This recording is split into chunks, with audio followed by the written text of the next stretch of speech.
welcome to day 23, penultimate. I thought we should have a go and talk about downward facing dog, which is a very classic yoga pose, and it's often used in vinyasa flows with other poses.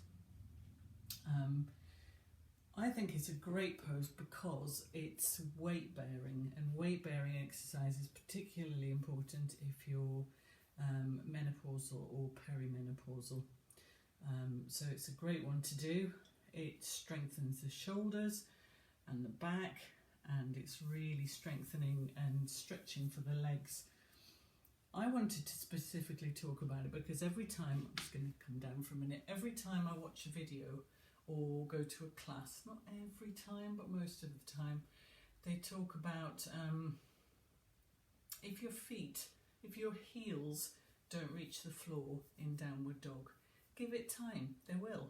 And actually I'm proof that that's not always the case, and I thought it would be worth just exploring that because I think it can be really off-putting. So I've been doing yoga every day for 3 years on the 1st of January, and my heels are still nowhere near the floor, and I still often have a bend in my knees because anatomically I've just got short hamstrings.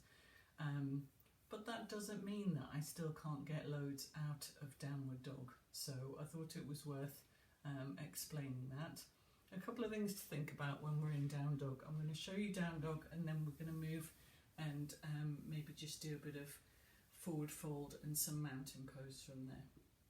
When you're in downward dog, you want your hands spread wide, and you don't want them narrow like this. You want them spread out. So if you've got a mat, imagine that your hands are moving towards the edge of your mat. They're spread wide and your middle finger is pointing forwards. Okay, so that's one of the most important things. You need that really wide, solid base. Again, as we talked about with plank, you're pushing firmly into this bit of your hands because that's taking some of the pressure out. We're thinking about turning out with the shoulders so that your shoulders have got that little level of protraction again, which we talked about in plank.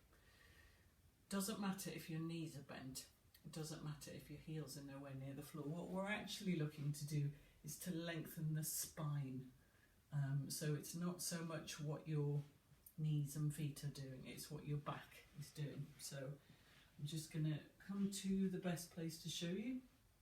Now I'm going to come to downward facing dog from here. So I've got my hands nice and wide, and then I'm going to push into my feet and I'm going to lift up. Now you can see my heels are nowhere near the ground, and what I'm going to do is I'm going to drop my head. I want my head between my arms, so you could almost reach to each side with your ears and touch your arms. I'm pulling my stomach in and I'm lifting up my bum, and I'm looking to get that really nice flat back. And what's quite nice is to pedal out your legs. You can wiggle your hips from one side to the other, and you can just be still and breathe. So I'm thinking about turning my hands out so that my shoulders are separating away from each other, and breathing. And then from here, what I'm going to do is I'm going to walk my feet and my hands together. I'll come back around to a better angle, and I'm going to come into a forward fold.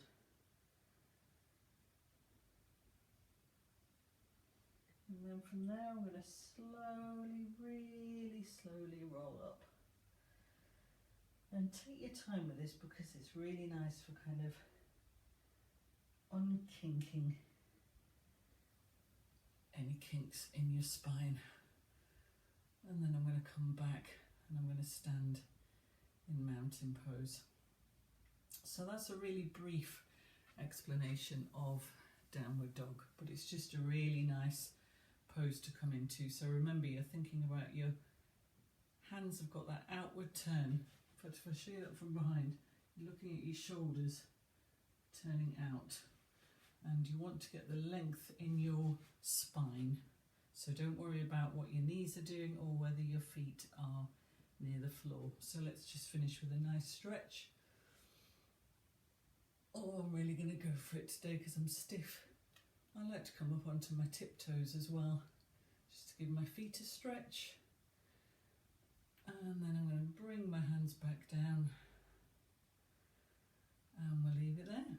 And we've just got one more for tomorrow. So I'll see you tomorrow. Namaste.